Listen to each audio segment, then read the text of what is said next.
लेकिन 7वें वेतन आयोग के बाद अब 8वें वेतन आयोग में अब कर्मचारियों की सैलरी कितनी बढ़ेगी, ये भी स्क्रीन पर आप देख सकते हैं कि कितना अंतर आ जाएगा कर्मचारी की सैलरियों में। लंबे समय से कर्मचारी इसकी मांग भी कर रहे थे और लेकिन ये माना जा सकता है कि 17-18 महीने का जिक्र किया जा रहा है, लेकिन ये पैसा मिलने में केंद्रीय कर्मचारियों को करीब ऐसा माना जा सकता है कि 2028 तक का भी इंतजार करना पड़ सकता है। ग्राफिक्स के तौर पर आप देखिए कि कर्मचारियों के लिए गुड न्यूज़ क्या है। अगर स्तर देखें कि किस लेवल पर कितना फ़ायदा होने वाला है, तो पहले लेवल पर 18,000 जिनकी तनख्वाह है वो 8वें वेतन आयोग के बाद वो तनख्वाह बढ़ जाएगी, वो 44,280 हो जाएगी। दूसरे स्तर पर जिनकी तनख्वाह 19,900 रुपये है वो बढ़कर 48,974 हो जाएगी। तीसरे स्तर पर अगर आपकी सैलरी तनख्वाह 21,700 रुपये है तो वो 53,466 रुपये हो जाएगी। चौथे स्तर पर अगर आपकी तनख्वाह जो 7वें वेतन आयोग की जो सैलरी सिफारिशें हैं 25,500 रुपये है तो वो 8वें वेतन आयोग के तहत 62,850 रुपये हो जाएगी। और 5वें स्तर पर 7वें वेतन आयोग में जो बेसिक सैलरी है वो 29,200 है तो 8वें वेतन आयोग की जो बेसिक सैलरी है वो 71,923 रुपये हो जाएगी। और इसका इंतज़ार लंबे समय से केंद्रीय कर्मचारियों को था। संभव हमारे साथ मौजूद हैं। संभव, अगर देखा जाए तो जो 8वें वेतन आयोग की जो सिफारिशें की गई हैं, गठन के बाद की गई है, उम्मीद ये की जा रही है कि करीब करीब 18 महीने का समय रखा गया है, लेकिन इसमें वक्त भी लग सकता है। ये कहा जा रहा है कि 2028 तक ये ज़मीन पे उतर सकता है और जो तमाम केंद्रीय कर्मचारी हैं उनके अकाउंट में पैसा आ सकता है। जी बिल्कुल, देखिए आपने हमारे दर्शकों को डिटेल से पूरी बात बता दी और ग्राफिक्स के ज़रिए भी समझाया कि सैलरीज का इंक्रीमेंट या डिफरेंस होगा, अंतर होगा, वो कितना होगा। बेसिकली ये जो पे कमीशंस होते हैं ये रिव्यू जिसे कहा जाता है उसके लिए किया जाता है कि सैलरी का रिव्यू और जो इन्फ्लेशन है या चीज़ों के जो दाम बढ़ रहे हैं उसके अनुसार सैलरी कितनी एक्यूरेट है उसको देखने के लिए, जाँचने के लिए पे कमीशंस बनाए जाते हैं। 8th पे कमीशन, आठवां जो पे कमीशन है उसका टर्म ऑफ रेफरेंस जिसे कहा जाता है उसे आज केंद्रीय कैबिनेट ने मंजूरी दे दी है।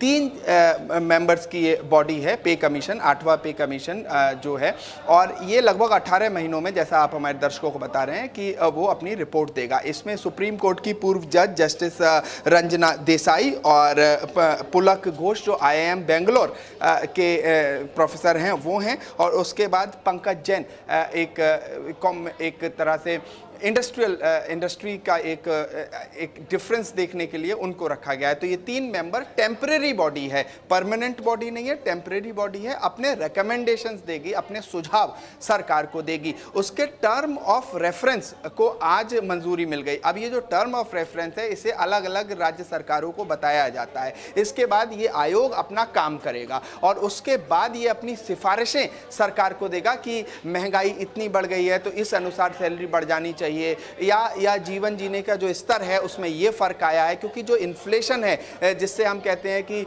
चीज़ों के दाम बढ़े या घटे हैं, और फॉरेन कंट्रीज़ में और देशों में उसी चीज़ का क्या दाम है, परचेजिंग पावर पैरिटी, जो इकोनॉमिक्स की अलग अलग चीज़ें हैं, जैसे रेवेन्यू एक्सपेंडिचर कितना है, क्योंकि ये पूरा जो पैसा होता है केंद्रीय कर्मचारियों को वो रेवेन्यू एक्सपेंडिचर के तहत आता है, और इसमें कितना सरकार खर्च करती है वो चीज़ें अपने आप में महत्वपूर्ण होती है, वो बजट पर सीधा असर करती है। तो जिस तरह से आप हमारे दर्शकों को बता रहे थे, 50 लाख केंद्रीय कर्मचारी सेंट्रल गवर्नमेंट के और 69 लाख लगभग जो रिटायर्ड कर्मचारी हैं। देखिए जो रिटायर्ड कर्मचारी है उनका भी उनको जो पेंशन मिलती है उसका भी एक अनुपात कितनी महंगाई हो गई उससे देखा जाता है। तो इन तमाम चीज़ों को रिव्यू करने के लिए कमीशंस बनाती है सरकार। तो एक तरह से खुशी की बात है, एक 8th पे कमीशन का टर्म ऑफ रेफरेंस को मंजूरी केंद्र सरकार की मिल चुकी है। इसके बाद ये अपनी सिफारिशें देगी और सिफारिशों के बाद सरकार लगभग 18-19 महीने, जैसा आप हमारे दर्शकों को बता रहे हैं,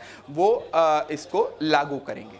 अब संभव तमाम राजनीतिक पार्टियों के नेताओं के मैं बयान सुन रहा था, जो विपक्षी पार्टियां हैं, महागठबंधन के सहयोगी हैं, वो इसे चुनाव से जोड़कर देख रहे हैं। वो ये कह रहे हैं कि साहब चुनाव चल रहा है इसलिए रेवड़ियों का संकेत देने की कोशिश की जा रही है।